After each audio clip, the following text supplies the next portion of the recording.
So can you tell us who you are and what you do? I am Keith Andrew. I am a journalist. I also do a bit of PR, bit of consultancy, bit of anything to do with mobile games that anyone will pay me to do within reason. I do. Fantastic. And how did you get into doing what you do? Crikey. Well, I started about 10 years ago. I'd done a degree in advertising and PR, and then discovered that a lot of other people had done that degree as well, and getting a job in either of those was not easy. But given that those kind of degrees are just basically communication, learning how to talk to different people, same message but different ways, it was actually quite handy, and I started to just write on a unpaid voluntary basis for a friend's website. And then when that closed down about a year after that, I managed to get a relatively badly paid, but still paid news writing job on a website, and then moved on from that, ended up getting a job at Pocket Gamer, and was there for 7 odd years, and have just been freelancing for anyone since. Interesting. So what do you make of the state of play in games journalism at the moment? Is it a doomed industry, as some have suggested? Funny enough, actually, I don't think things are as bad at the moment as they were 12 months ago. I think there is a lot of searching going on for what actually is the job. And the difference between the job now and, say, when I was growing up was that before the internet, your only source of any kind of information was magazines, and you looked up to is the wrong way of saying it, but those people held respect because they knew what they were doing and they had access to people you didn't have access to. Of course, now that's very much not the case, and everyone can interact with game developers or publishers or whoever in the industry, either via social media, or it's become a lot more of an open, there's a lot more people doing development, I think, and it's become more of an open field, so the kind of advantage that journalists had of being a point of contact for the games industry is kind of gone. Obviously there's still value, there's events such as what's happening in London this week that obviously the laymen don't go to. So I think there's a bit of a struggle to determine why we actually exist. I think slowly but surely, through things like video and different ways of delivering content than the old magazine format of having a 1,000 word article that takes hours to read. I think what people kind of actually want now is things that they can read in the queue for the bus or waiting for their coffee at Starbucks, all those kind of cliches. But I generally think people reading on mobile and people reading games journalism within a 30-second window is kind of actually where things are headed towards. There'll always be, I think, room for people who do longer form things, but I do think that we're getting towards the stage where we kind of understand that our role has changed a little bit, and so yeah, I think things are a bit better than they were, But not as bad.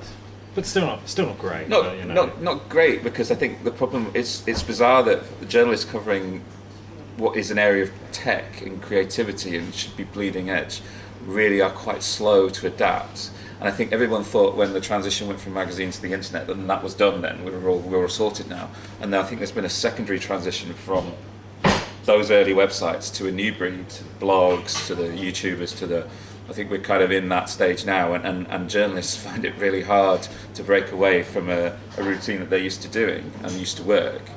So they will get there eventually, and some people fall by the wayside, and some new people will take advantage. But I think, yeah, slowly but surely people are adapting, and I think it's quite exciting because it's certainly challenging me to write in a different way and for different audiences that I wouldn't have done 3, 4, 5 years ago.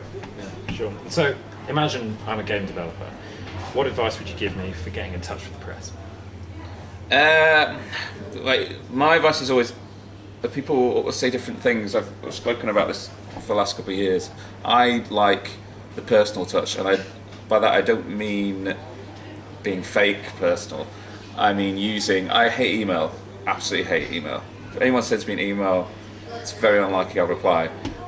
Because I've got 4 email work accounts, and they're all over 1,000 emails coming in that I haven't read, and it seems like work. Whereas I think if someone has broken down a boundary with me on Twitter or perhaps Facebook if I've actually met them, it automatically greases the wheels, and I'm more likely to pay attention. And it might just be that I'm incredibly bad at my job, but I do think that, again, similarly, we're in an era where things are a bit more relaxed, and I think if you can meet people at events, if you can go to events and meet journalists there, and they put a face to a name and they get to like you, then you'll have broken down several barriers. And even if you can't do that, if you can form a genuine friendship connection or anything with journalists on Twitter, you're a lot more likely to get spotted from the thousands of emails that they're landing in their inbox.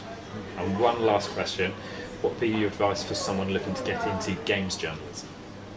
My advice for someone looking to get into games journalism would be why, but no, I think it's a funny job that a lot of people get into it because they like games rather than they like journalism. I think there's a lot of people who end up doing it therefore out of a passion for games rather than a passion for writing and finding out info, and I think that can be a bad thing. It's not always a bad thing, but I think you've really got to, it's got to be more than you just loving games. You've really got to love the job, and you've got to think about it as a journalistic job first. All the skills that you use in games journalism you should be able to apply to write about politics or food or television or whatever. I think if you go into it just because you think, well, I love games and I can string a sentence together, then it may well not be the job for you, because it isn't the best paid. There are perks to it. The travel's great, but I think you really do have to love the journalist side more than the game side if you're going to stick it out. And some people obviously start and discover that they do, but I think there are a lot of people that go into it just thinking, well, I love games, so naturally it's a good fit. And actually it's quite an arduous, badly paid profession if you don't love writing day to day. Then yeah, it can be the wrong choice. But things are changing, and any advice I give now within 6 months may be completely out of date, to be honest. So, Positive note to end on, eh, Keith? Thank you very much.